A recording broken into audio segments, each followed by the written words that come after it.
confidence in MIBR's Vertigo. I've definitely seen a lot of comfort in this map for them, and I like the point that you brought up. It's been played under many different iterations and many different comforting signs. Henny feels very good on this map, very effective in the rotations, similar to what we just saw, and his ability to be in the right place at the right time on this map, just like on Nuke. You couple that with the fact that I think Turtle has really come into form on some of the B anchoring that he does, with the kind of introduction of Jota as the IGL. I really like what this roster has to offer, but they have to continue to show that forward here and now. They get to start off on that T side here, which might be a little bit comforting given the history of this series. Oh boy. Another situation where MIBR got to capitalize. They run up ramp. They give a lot of sound cues away immediately, but they peel back immediately after they've given away some sound cues. Just a halt in the connector. And maybe a re-evacuation of the B bomb site. But the read, look at the read from Ironblood. 3 players immediately onto the bomb site themselves. It looks like they've got themselves a great idea of what's coming. Just a little game plan here, getting themselves established on this B side here, ready to assemble the crossfire. There's on the doings again, so that's something to note. But peeking out, Intra might have thought there was much more players flash, but instead Turtle just going to deliver a quick headshot. Shane's starting to pull things back, but BR in has a Glock in his hand and is ready to fire away on this bomb site. Dare's made the rotations at a time. Every time he's been on the CT side, he's got himself a 3K, but this time limited to just 1. And Turtle and Henny, they do the finishing blows right there, and MIBR, they get a much-needed pistol. That smoke is so effective at just stalling Ironblood and all of their members to stay behind default there and just start peppering peppering shots into some of these MIBR players. But the problem with that is the pre-fires just get that much easier. You have so much time to reset your aim behind white box. There's no utility to clear them out, so they can take as long of a time as they need to. And it just becomes easy pickings for MIBR to close out that pistol round. Finally snapping a lot of their issues out the gates. Full USP save here from Ironblood. Not a single dollar actually being invested into this round. Yeah, I guess it's not too off-brand for how they've been playing a pretty safe game, economically speaking. But we'll see if these USPs can do any damage. You imagine they're just going to kind of fall at the wayside here if we know anything about USPs versus AKs. That's just kind of what we're getting so far. Nothing but dominant success at the moment. Lock that one in. It will be Jota. There's 1, and DROID, who heads right around the corner into his hands as well. I'm very curious because we're already seeing a little bit of lurking coming out from Jota here on the bottom of A ramp. It is the eco situations. Usually the game plans don't necessarily coincide with the gun rounds, but I'd love to see Jota take some more lurking angles on this map. I think that is where he truly has shined on this organization's tenure as that lurking player, because he does it to perfection. He's got timings down to a T. I very fondly remember him on Inferno lurking in the A apartments and doing wonders throughout many iterations of MIBR. And while he is playing a little bit more aggressive on those entering roles, I'd like to see him shine in those lurking situations a little bit more often, because he's definitely got that potential. He's shown it previously. I wonder who's actually taking this timeout. MIBR. MIBR's taken out this timeout. Very similar to Ironblood in maps previous, when understanding the importance of setting the tempo this early on.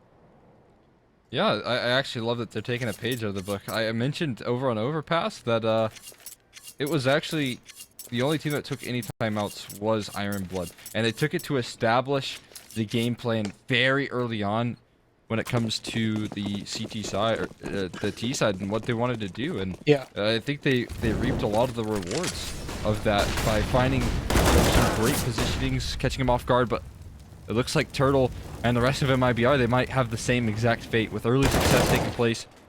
They find the first. DROID is going to trade things out very quickly, so keeping things nice and contained at the moment. But it is a 1-for-1 here. It spreads that defense somewhat thin. Wow. In fact, very thin, as there's no one on that east side. Yeah, look at this gamble. I mean, they've gotten all this ramp control. This is usually a situation where you pivot away and you rescind control because you know that having to retake all of that will take a lot of your resources. And now slowly they realize this. They've pop flashed into the bottom of B ramp. They realize there's nobody home. And as MIBR continue to scale up ramp, the rotates start to come up back the other way. Ironblood have now gotten 2 players into the A bomb site, and back and forth we go. I mean, showing presence, it's really helped themselves out here. They're going into a situation where the members are split. They're finally gaining some respect out of these Ironblood rotates.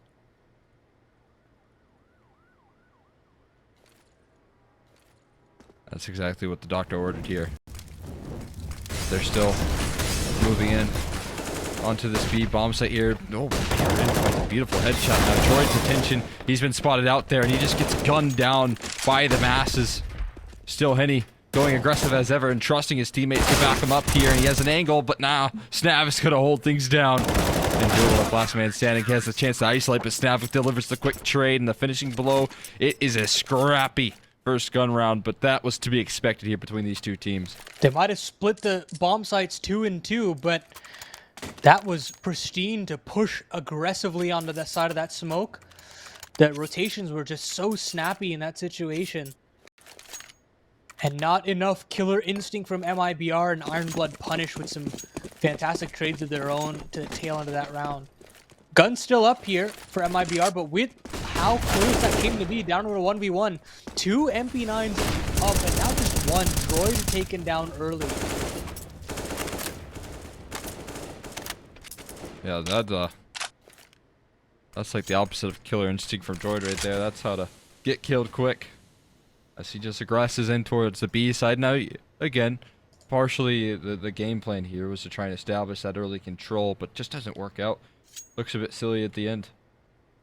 Not the way that they wanted to start off this round, because only winning a first gun round with a 1v1 clutch is going to apply a certain economic pressure. If you don't close out the very follow-up, you're going to be instantly regretting some of the close positions of rounds prior. That loss bonus no longer built. Yeah, that single loss bonus can rear its ugly head real fast. And look how fast they've gone up ramp, but DARE gets a little bit too many pixels to see. Gets another kill, double up for the AWP on the rifle. And they're trying to trade them out, but they just can't. They can't get any foothold back into this round. And now that flash primes Ironblood up for more. Shane and Snav both double up on their own. They battled back. They fought through the economic deficit that they were backed up into the corner with, and they even out the scoreline earlier on. Eco for MIBR, and the CTs have righted the ship. I know that there was a lot of different targets right there for MIBR to shoot at, and we didn't really get to get it from their perspective, but you could kind of see in the kill feed, like, none of those were headshots from DARE. He was just landing some impressive body shots, taking them down one by one, and it's not often that you just see that lacking in trade presence, which is super impressive. Although I really like what's just taken place there from JOTA. That early control, it kind of fakes out that there's a lot more presence here on that A side here, and you can see the quick reaction from Ironblood was to throw that utility set to punish some of the early aggression. But in fact, it was very much bare bones. It was only him that was faking out presence. So good game plan, good idea to try and draw up money in a round that you really don't have any business doing too much damage in. But, you gotta get your victory somewhere. But proactivity here from Ironblood, immediately trying to fight around that utility, and this double ramp setup kind of doesn't allow you to pull any rotates. Now you just have to stand and fight. And while you've gotten rid of the utility, you've not gotten any kills or any foothold onto this A bomb site. It's an absolute shutdown from Ironblood. Consolation with the utility, but I like the idea, I will say. Yeah, I mean, that's a real testament to the game plan here from Ironblood, right? Like, yeah, you can throw all that utility, but if it's not backed up by any pressure there, it's not going to really have too much impact. So I'm with you. There was victories on both ends. But for the most part, Ironblood happy with the end result of that round. Up against the rifles here once again. And this time just right back at the fast aggressive play and labor spray from Intra. He has been so sharp, but he finally falls a little bit flat in this round, and Henny capitalizes on it. Lots of spam going in Ironblood's way through the side hall grading. But at the end of the day, yellow control has come up for the Brazilians. DARE not actually goated enough to aggress here, playing a little bit of an off angle. And it's just come to an extreme standstill. They've gotten all this ramp control and they want Ironblood to either search for the information or die trying. Classic MIBR fashion there. JOTA. He's got the spams down to a T right there. Trying to get away with some tricky plays right there. Trying to pull something back with some trickery is DARE. And that's kind of a signature of his. Getting himself in these forward positioning. And very sneaky about things. But in this occasion, you're not going to sneak one past the likes of JOTA. And now you can just squeeze this round out of Ironblood's favor. They've gambled B.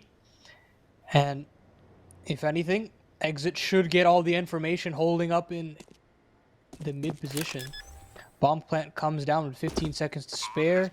And we're looking at a even game and a real back and forth affair to the decider, which I'm honestly all for. After just absolute stomps on both CT sides, for both squads on both maps, I'm happy to definitely have a bit of a tug of war here. Yeah, it definitely was required. I wanted some back and forth in this decider because both map picks, we just saw that it almost looked like punish picks for both rosters, right? Nuke T side, just not all there. Overpass, like you had mentioned, is just an incredibly difficult map to mid-round in. And so, Ironblood, they built up a firm enough foundation to close things out on their defensive half. I mean, again, it just wasn't all that competitive, either map, despite, you know, the second map being very close in scoreline. We just know very quickly how that game was going to turn out. You can kind of see it coming from a mile away. And the end result definitely confirmed our beliefs.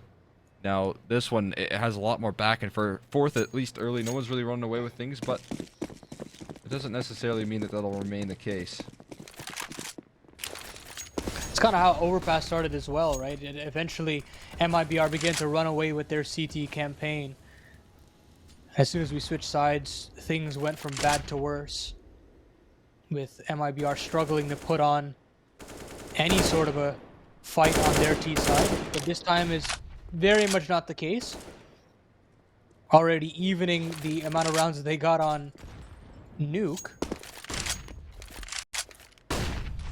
And they're out mid here quite fast. Nobody to respond off the rip, and IBG.DROID gets blindsided. Droid now is bad in CT, but he gets immediately traded. Exit with a beautiful double. Now they've got all this room to play around with. Immediate smoke, Turtle punishing DARE on the re-aggression, and they can just reorient themselves back up to A. And they have all the information as to where Shane, the last remaining Ironblood member, resides. And it should be a fourth round here for MIBR, unless we have some incredible heroics from Shane yet again. This one just far too much to ask, though. MIBR pulling away with the T side lead now, and that is incredibly unknown territory for this series. Because Absolutely. that just hasn't been witnessed. I mean, again, I want to bring up some history here in this result. Last time these two teams faced off, it was again a pretty comfortable T side coming out of MIBR. That's what the history of these two teams shows, and that the CT side was very dominant for them. So it feels like MIBR and Ironblood just playing out at least some of the similar tendencies of each other here, minus Overpass being a different map than what we've seen prior. Either way, MIBR taking that lead and honestly have a chance to extend it, because we know that Ironblood have been playing a pretty safe economic game. And you don't even have that AWP to keel over onto the next round. You can't even get DARE activated on the A ramp. Maybe an aggressive stairs peek as well. Instead, it's just this FAMAS being bought up with snaps and residual cash being left over on from round number 7. And they're fast up ramp again. Getting a lot of side hall presence quite quickly here. And look how fast Biera is on the crane. Snav should be caught with his pants down here, and he's just been absolutely blindsided. Biera with a beautiful double to open, but Troy does pull things back. But again, look how aggressive they are. They just have read Ironblood like a book, and these timings have just been so on point. I think our point continues to extend, although hold that thought. Shane in the 1v2. Okay, he'll be exiting the round quickly to the likes of exit. And as I was saying, I feel like something that MIBR really didn't struggle with on Nuke was getting map control on that T side. Yeah. And, you know, despite them failing to convert off of some of that control, you know, no harm, no foul. They ended up closing out that map. And so we head into Vertigo, and right now, what I really like is that MIBR are capitalizing on the map control that they're gathering here. They're taking fast and aggressive footholds in towards middle and A ramp, and they're winning fights off the back of that. They're catching Ironblood consistently off guard, and that means so much in the grand scheme of this this deciding map. It helps that Vertigo's ideas are much more condensed than a very big map like Overpass and Nuke, where maybe the protocols might not be as airtight, but there's less avenues in a map like MIBR, or sorry, in a map like Vertigo for MIBR to pick apart. And so for that reason, keeping it simple for them has been the name of the game, and they've been able to capitalize time in and time out against Ironblood. Now they've got the A4s out. They've got the AWP out for DARE as well. So if we're trying to talk up a way back in for Ironblood, this is the time to do it. DARE not going as aggressive as we were kind of hoping. It's more so this mid setup that's the aggressive stance from the NA side this time around.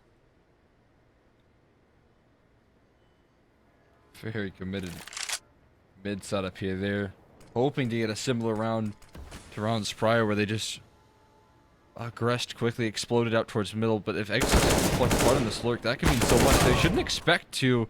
They can't win the first fight, and this is where the second can follow up. This is where DROID can offer up defense, but again, MIBR calling in recovery, calling in support here. They take their advantage and they bail out wisely so, but what they expect of JOTA, he's the extra lurk, he's the extra little approach towards mid, but DROID deals with that. You can have all this B pressure all you want, but at the end of the day, you still need to have another prong into this attack. They try to get the bomb down. Penny with another one on the board. 1v2, 9 seconds remaining. And he's throwing his players in. He's got another. But DROID shuts things down. 4th on the board for Ironblood. But again, Cole, we've talked about this previously, but you can't win these cleanly if you're Ironblood, and it's going to come back to bite you. Look at this money. Snap with 3250, Shane with 3300 himself. There's going to have to be some concessions here from us and MP9 respectively. And, I mean, you look at MIBR's buy, it looks like they won the round. Yeah, they're in a much better position. They built that foundation up. And this can kind of catch you in a trap here. Aggression intra, blinded up by the flashbang, but definitely not heard, definitely not noted. JOTA, another flash and right in your face. JOTA not able to chamber his rifle out. I don't even know what he saw there.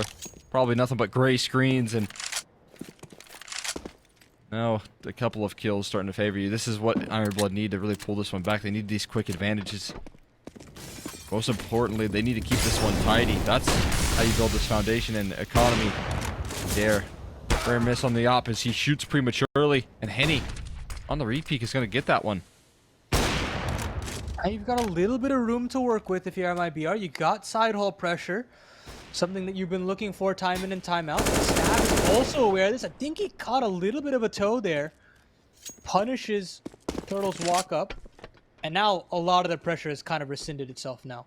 You think that you'd have a way back in to maybe catch a wrap or whatnot. But this ramp control has quickly been nullified. They've absconded quickly. And they should have a cross smoke here, but that should be it.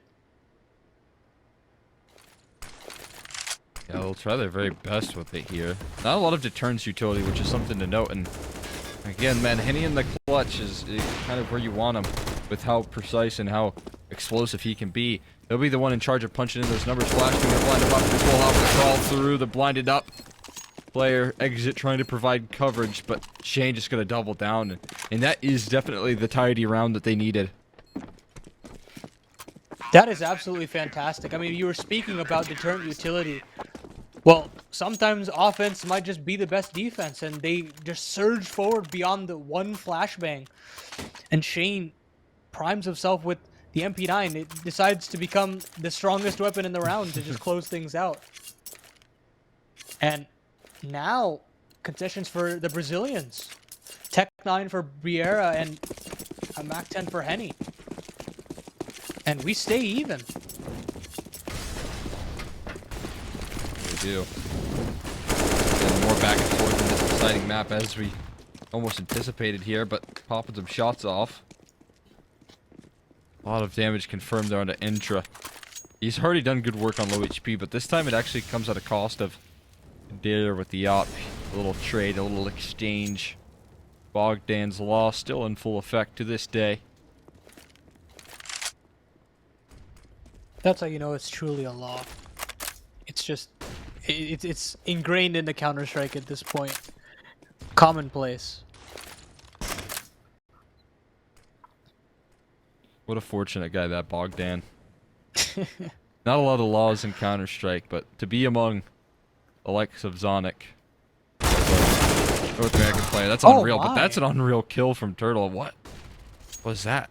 Perfect crosshair placement. Shane just walks into his own demise. It's at least a trade. But like we said, there's already low HP on Intra, and they've kind of forced this B defender further and further back.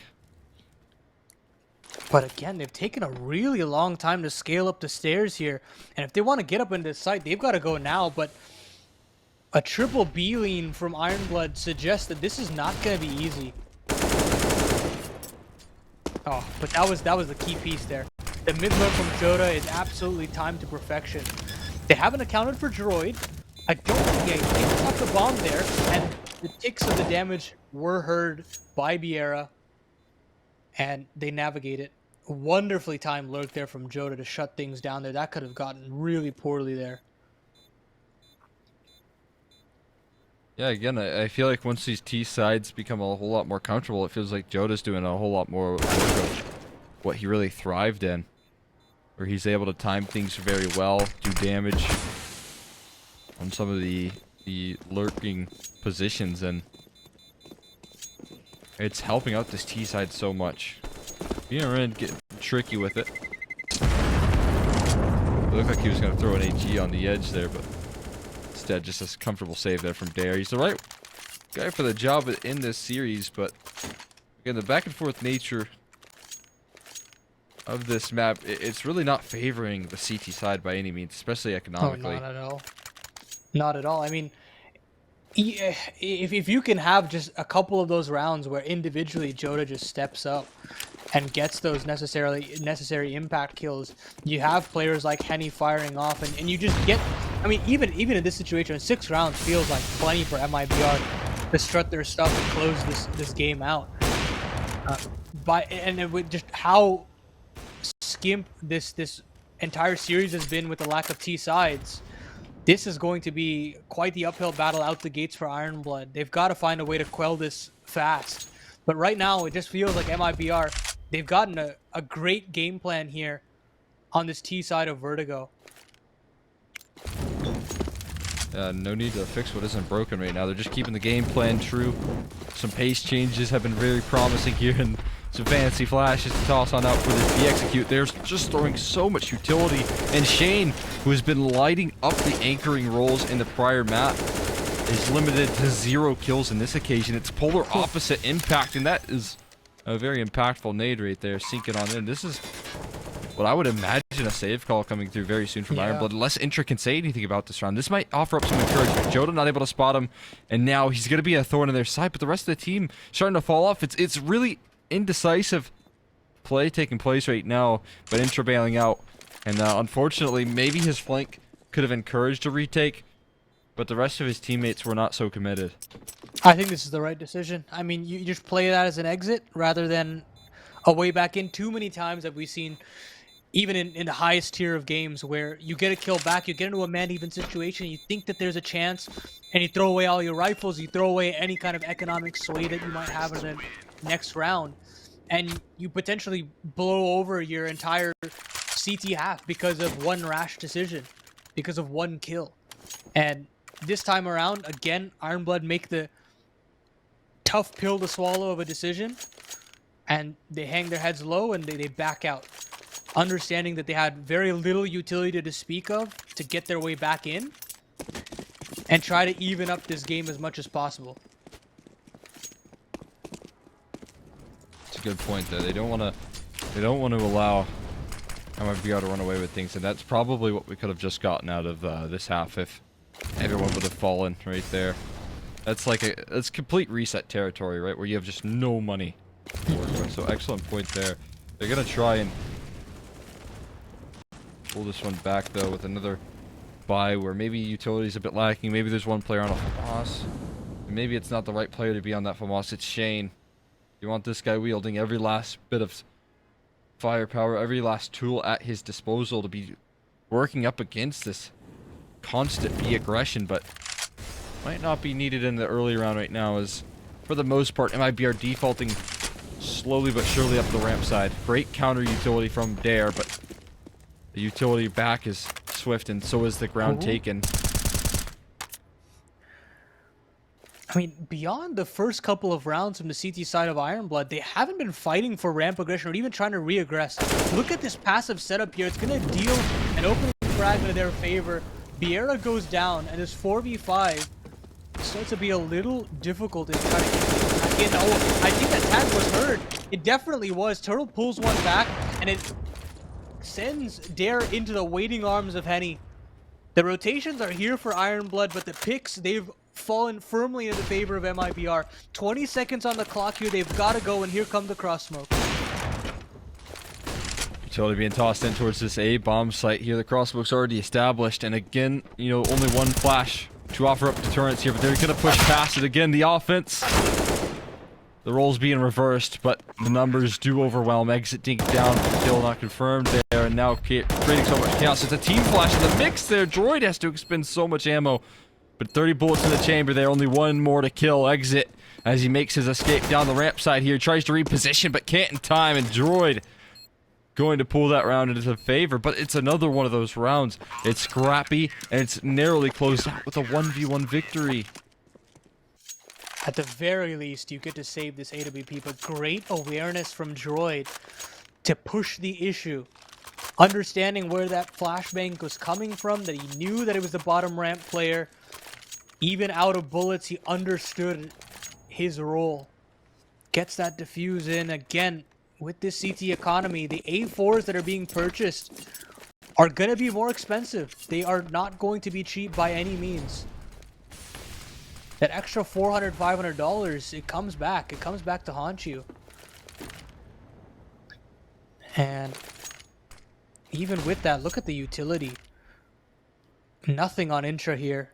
Set up to frag or go down fighting. Gets a lot of damage in onto Biera and Exit. And a lot of information that they kind of hold up on this middle area. But more importantly, look, the A ramp situation is still as passive as ever. They realize that no matter how much control we give over to MIBR, we can play as passive as we need to, and we can just try to retake after. I actually like that quite a bit there, that realization taking place. That they've had a couple impressive retakes that have come down to the wire, but definitely worthy of trying to run that same play back, see if it offers up more success just like the prior. It's sticking to a winning formula here, but utility bombards here. Game plan is to just remain healthy. Snav, he one-ups it. He finds the opening pick. Flashbang comes through, but there's the follow-up. Turtle going to start to pull things back in their favor. On Droid, I don't know if this time is going to favor him, but we'll catch Exit at the end of the day here, creating chaos on the flank.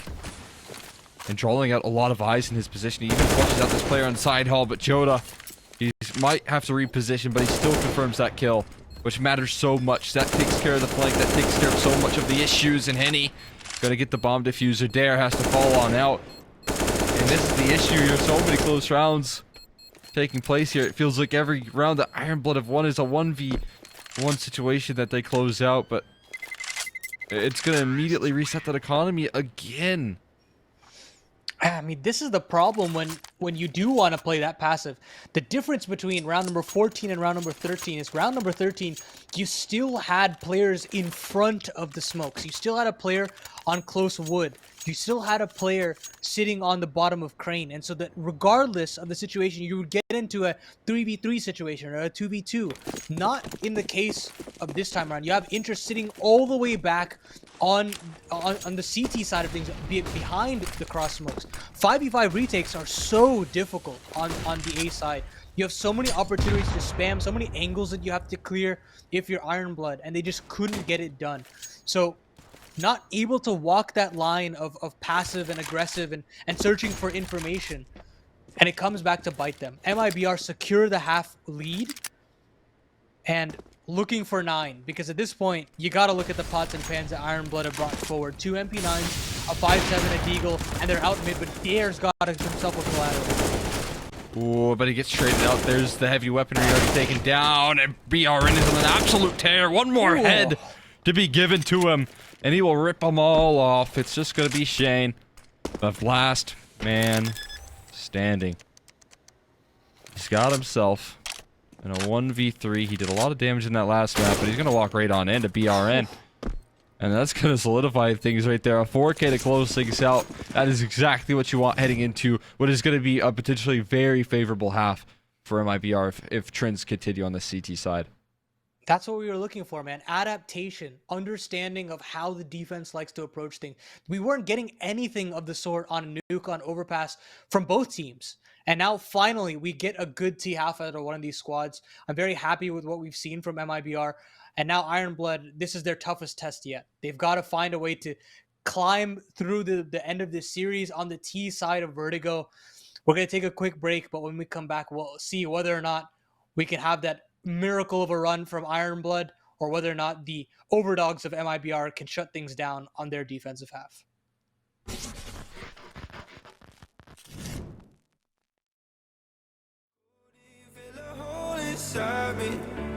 Damned if I do, damned if I don't. Now it's Xannies till I know my psyche. Cocaine just to feel my heartbeat. Nothing to lose, nothing to gain. Sarah.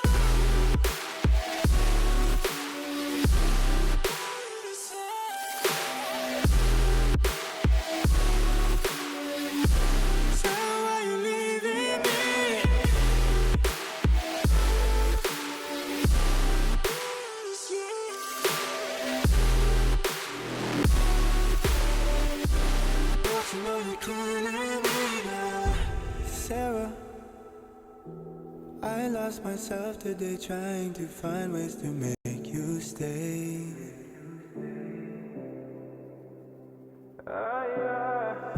Sarah, I want to go away, close my eyes, never wake up.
And back here with the last half of play here, it's going to be MIBR and Ironblood trying to claim their thrones here, as they have to do it on the T side. It feels a little bit unlikely, but I mean, we've seen some surprising results today already, so maybe they can surprise us one more time.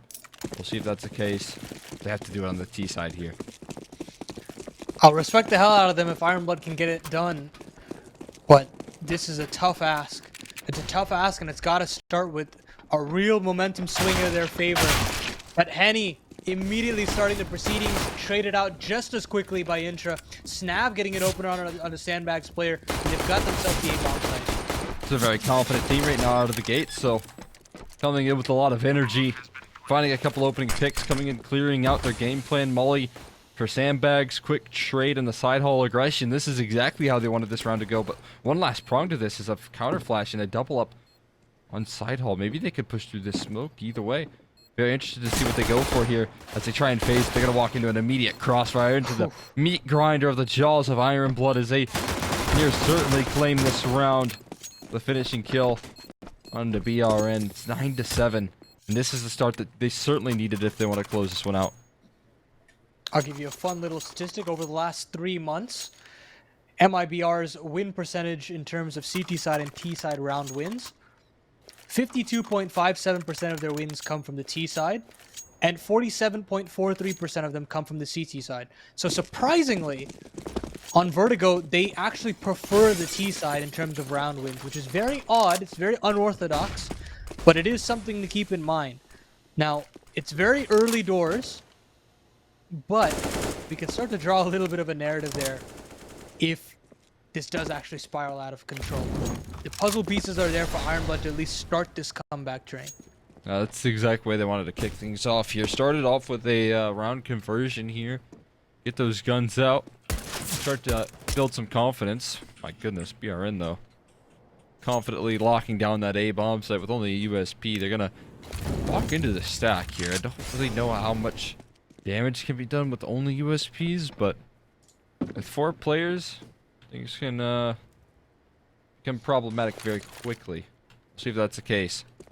Execution lining up, lining in. And they're going to walk into this hefty stack here. Starting to show some shoulder here are some of these CT players. But Zeus to kick things off. And there's the kill from Turtle to follow suit. Jota finds one as well. And all these numbers start to drop as well as the HP bars. Jordan has quickly found himself in no man's land.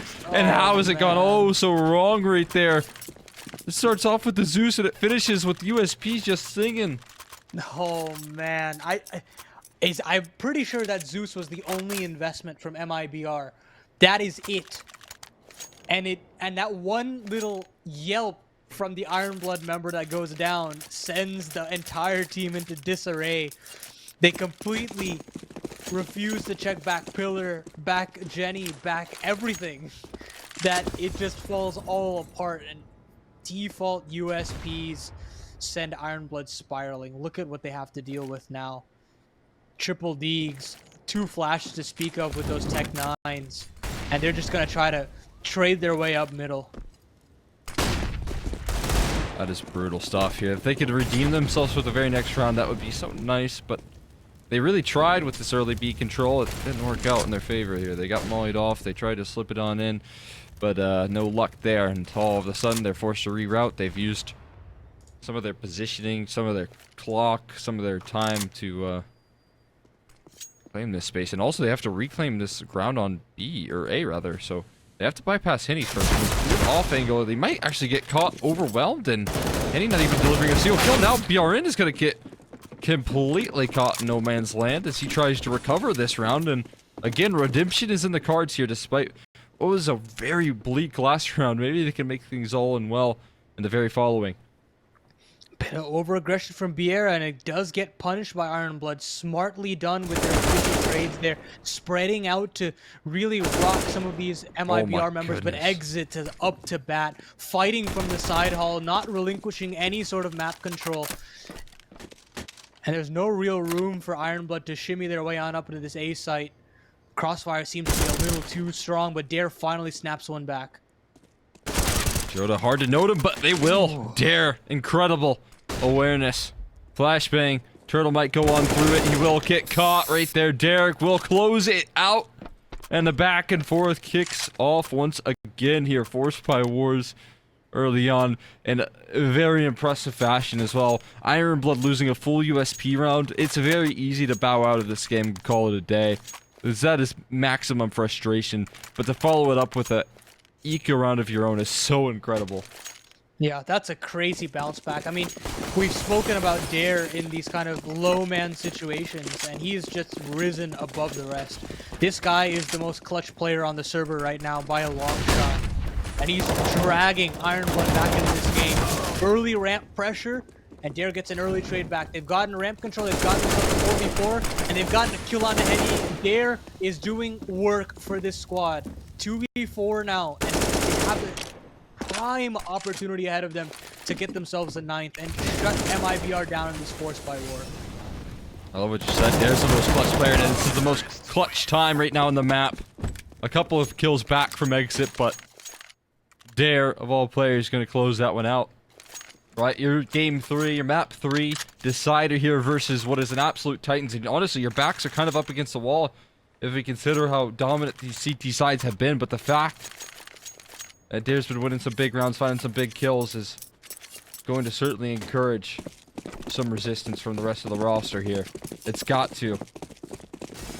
And to bounce back from that full default pistol round, that takes some serious resiliency. Now to navigate this round again. Make sure you don't make some of the same mistakes. They are walking into the stack, but this time Intro finds 3 kills. So that stack falls flat, but in a couple of smoke spams there. And he even going to do some damage, but now it looks like the USPs are oh so weak. And they're wondering how on earth they ever lost a round to just those weapons here, and tied up at 10s. Again, so glad that this deciding map is actually delivering when it comes to both halves. Yeah, it definitely seems. I mean, this is the map that has been shared across their pools of both sides. I mean, the repetition and the amount of officials that both have played are quite high, and the win percentages are high as well. So definitely can see that time has been put in on both squads, and we've finally got a map that delivers, at least in terms of the competitiveness of it.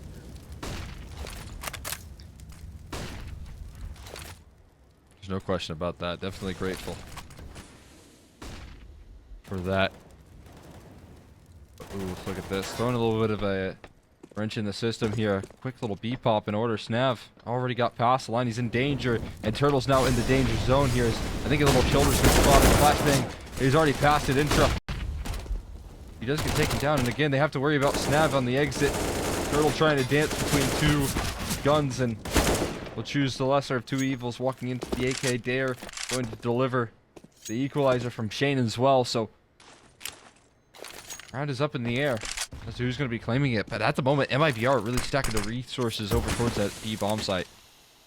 Yeah, Turtle stalled for so long there. Even though he only gets 1 kill, he gets so many rotations over. But no commitment from Iron Blood allows them to really try to reevaluate things. Rotations back here, heading back to the A bomb site, and a couple of these MIBR players are thinking the same as well, but it's back to mid.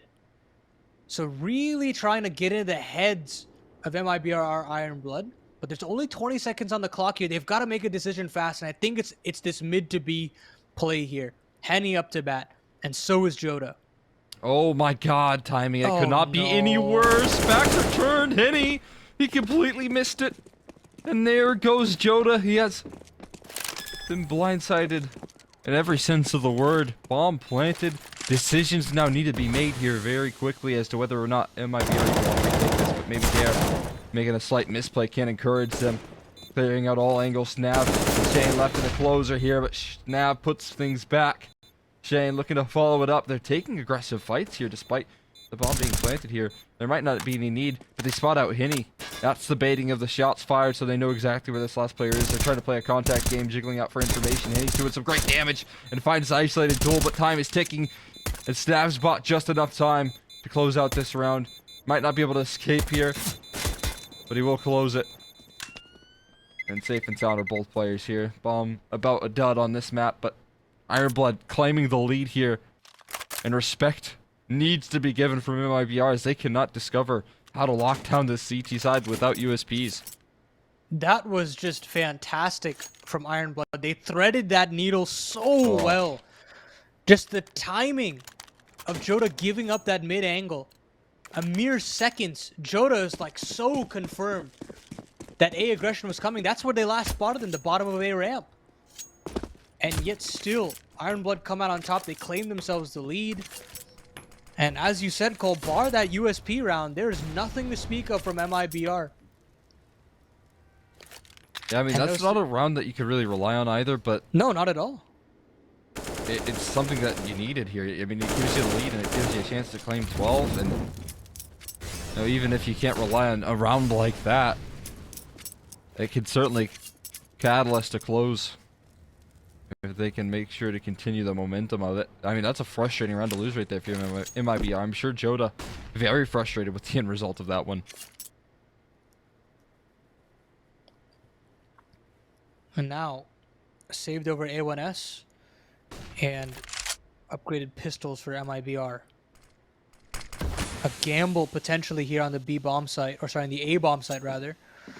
They've abandoned the site itself, trying to aggress down into mid, get a little bit more information. But the hit's coming from stairs. And slowly but surely the gamble is coming from MIBR. The Brazilians have a bit of an inkling as to what's coming ahead. Great utility this time, despite a hefty setup. They're starting to go to the utility to get this job done, but again, not another eco round that's going to be converted here. Droid and Shane looking to pull things back. And a fast flank, but Shane, head on a swivel, sends Henny spiraling. It's just exit left in this round, and they are hunting him down, not allowing him to isolate these fights. Droid and Shane just go proactive. That's a risky move considering they were on low HP, but Ironblood still claimed the victory despite the best efforts there of MIBR. You could feel the deja vu setting in there as soon as 3 quick kills come on over, but Shane whips his crosshair around to the bottom of B stairs and absolutely executes Henny with that A1S. That was the way back in for MIBR, and another opportunity slipping beneath their fingers. Sure, you've done a ton of damage, but T-side economy, if you think CT side economy is difficult to break, look at the T-side. They've got money to spend. There's no real issues for them, and look at them just contacting up mid. You've got B pressure in the bottom of stairs as well. This pincer is looking primed and ready for Ironblood. Yeah, and this might be perfect because right now a lot of resources and attention being put towards that A bomb site, the A ramp rather, and it might leave this mid and B side a little bit lacking, although if enough time passes and if they establish a deep enough foothold and the counter is true, Ironblood could have missed their opportunity here. It all just depends what sort of reactions MIBR are going to go for here. They've taken proactive control. They've established a deep foothold in ramp. They're committing their ground with only 2 players, so people are going to start spreading thin. Again, looking for this timing out of JOTA, and that's certainly some decent damage done. Good damage in for sure. Getting a lot of these players off these sight lines. Exit with a lot of utility dumped, but he's still not realized that you can push the smoke. Pillar player of Turtle is now caught in an island, and the trades, the positioning, the understanding of how much respect MIBR is willing to give is just done to a T by Ironblood, and they nab themselves the 13th. MIBR is scampering away for the save. Another eco on the cards for the Brazilians, and Ironblood have marched themselves up to 13 rounds. And oh man, I thought we were going to get some back and forth here, but Ironblood are just running away with things. They're looking flawless. I mean, every last gap, again, they do it on the mid side. Like you said, these mollies, they just aren't walls. They can push right past it here. And Droid, he made such an insane, heroic play to move, not only move through a molly, but move through a smoke as well. It's just insane, the sort of gaps that Ironblood are slipping, but they keep getting away with it. And they keep finding it towards middle. And again, it's one of these situations that if you're in MIBR, I don't even know what the reaction is. They're just outclassing you in some of these mid-round positions. Yeah, and that's that young pug mentality, where sometimes the smoke is just a suggestion. It is not a definite.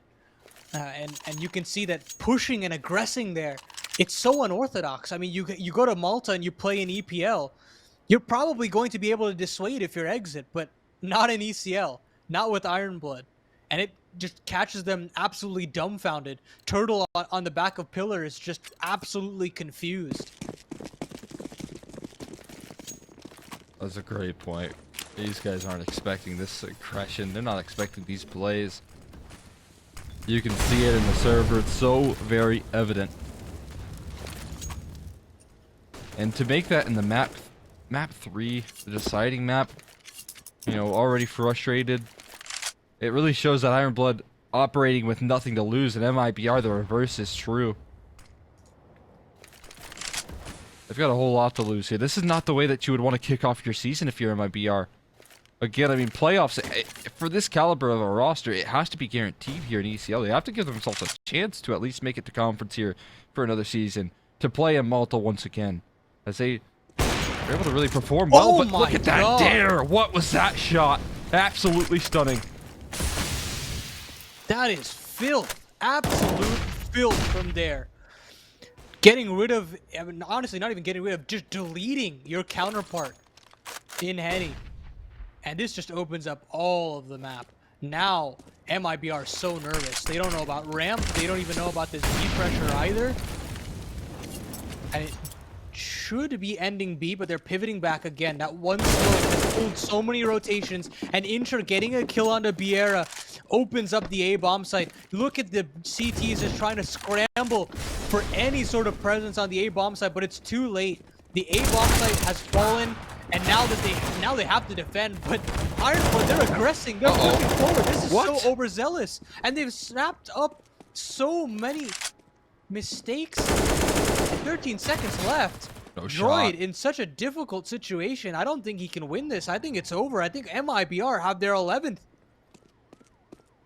Oh, that can't be the catalyst. That cannot be the catalyst for a losing map. That unbelievable. I'd have no words for what just happened right there. I cannot believe that MIBR were able to scrape that one across the line. Ironblood going to be kicking themselves. That was their easiest avenue to 14. You're not going to get much more shots out of Dare like that to open up proceedings and to strike fear into Henny's heart, but man, oh man, Look, they're going to be kicking themselves. We've been talking about discipline about Ironblood for quite some time, and I think that's probably the most undisciplined round that I've seen from this series. Oh no. And look, Exit's got his opening. A way back in for MIBR, punishing the mistakes of Ironblood. And if you're the North Americans here, you're definitely going to be considering, if this game continues to get deeper and deeper into the hole, was that the unraveling? Was that the round that decided the series? They very well may, but INTRA, he will have his say right now in this one. Finds the kill on the Henny. There's a whole lot more that he has to claw on through, though. That's the issue.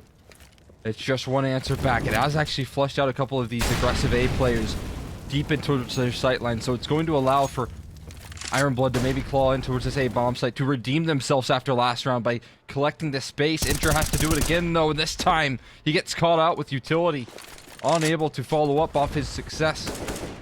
Smoke down towards the right side. It will allow them to crawl in towards site, but as BRN finds that kill, there's no chance in this world for Shane to pull this one across the line, especially with those flashbangs thrown on out, and 12 will be claimed here. Money still decent here for Ironblood, but again, this is very, very scary. You could definitely see that it's had some sort of effect on how they're approaching this T side. A lot of that measuredness has fallen by the wayside. And now, this is the hard. These are where champions are made, where this resiliency shines through. Not in those early game situations where you navigate past the default USP round. It's where you're in these last 5 rounds of play, and you have to dig deep, even with your other opponents coming back. Henny pulling things back, Dare trying his mightiest as well. Back and forth we go, and Henny still stays alive in the bottom of sandbags. He's still there, Cole. He's still there. He's gonna have trouble getting out of this position. That's the issue right now. In trouble dealing with Snap. Molly is well timed, but he can fight his way out of this one. Teammates throwing in smokes as well. And he's gonna look to pluck on out. Poke on through. They're just gonna bypass him here. I mean, Snap is certain to take him down, right? He could just spam the smoke, surely. But he has to start peppering shots now. Eventually he will, and Snap strikes just in time in unison with Shane. The site comes collapsing, and the tides have turned. One grenade for Turtle. 1 HP on Shane. And it misses. There it is. Shane still stays alive. And flashbangs through. Only a smoke and a flash on this retake utility. This is for all the marbles. The money is not clean here for MIBR. This is so risky for them to go for this. This is brazen here. They're going to try and get on the bomb here. Smoke plopped on top of it. Side hall covered as well, but no one's defusing. And they're lining up for Droid, who will find the 2 headshots to close. And Iron Blood, they claim their 14th. It might be a little bit delayed, but better late than never. That's the round. That's the round that you were looking for if you're Iron Blood. You've cracked open the economy. Just so volatile now, and MIBR have taken the bait. JOTA has bought an A1S. He has bought armor. Okay. I was thinking it would be a full commit, but it's just the hero A1S on JOTA. To defend their honor, to defend against match point. It's a CZ, an A1S, and a couple P250s to boot.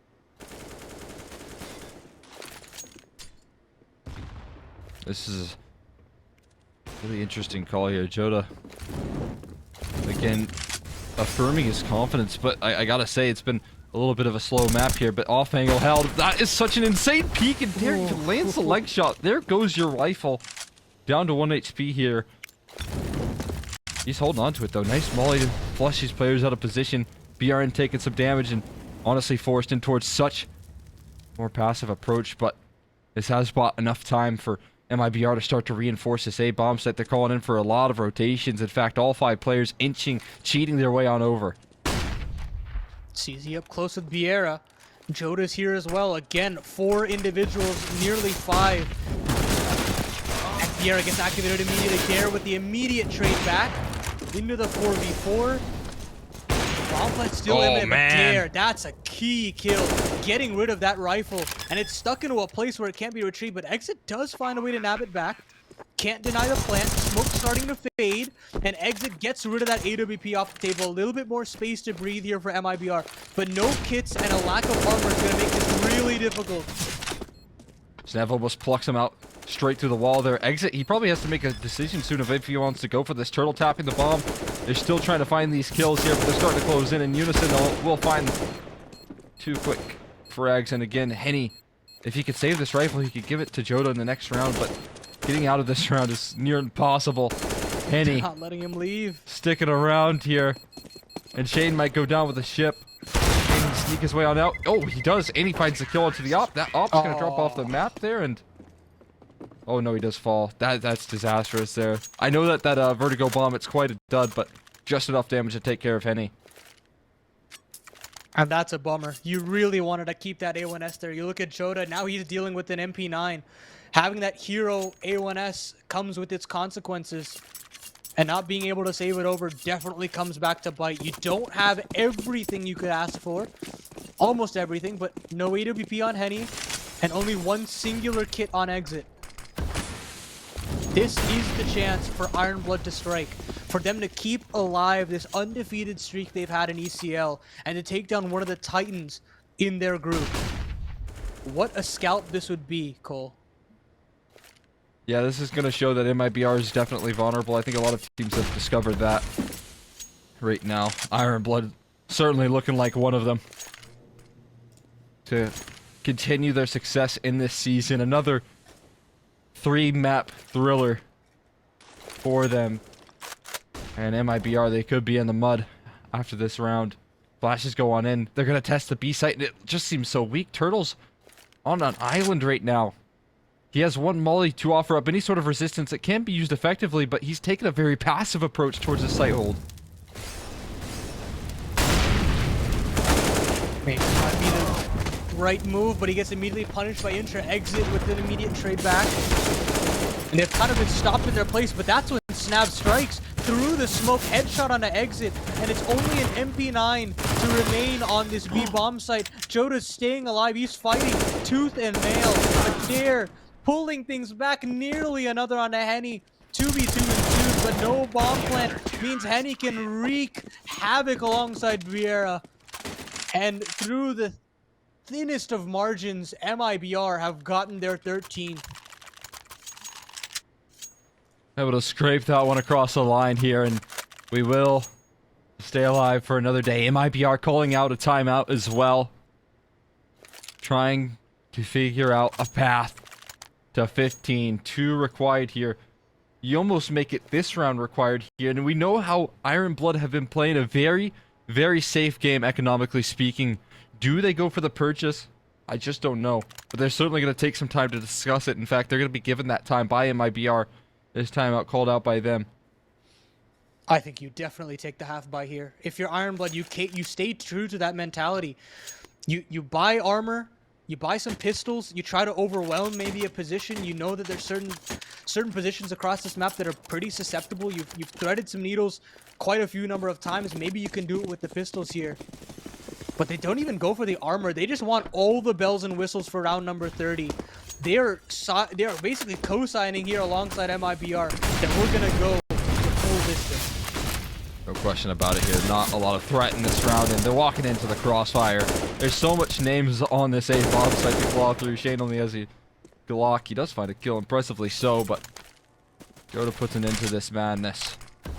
And it takes this series all 30 to decide who's going to come out on top again. Vertigo, T sides. They've been impressive for both halves. It's just a complete role reversal from the first 2 maps. And now Snav walking slowly but surely into his own demise here. To have the tails be decided by fantastic T sides to close out the series after some really turbulent four different halves on both Overpass and Nuke, to have it end with winning T halves on both ends is just absolutely incredible. And at this point, it's for all the marbles. And still, Shane has got a Galil. But DARE has his AWP. Man of the hour. Man of the series for Iron Blood. 26 and 19. Yeah, I mean, we talked about him. He's clutch. He delivered so many of those 1v1s. I mean, bested Henny on multiple different occasions in the 1v1 on the map that they were able to close out. How fitting would it be if it was DARE of all players to sign their ticket to 16 right here and now? And again, no AWP for Henny.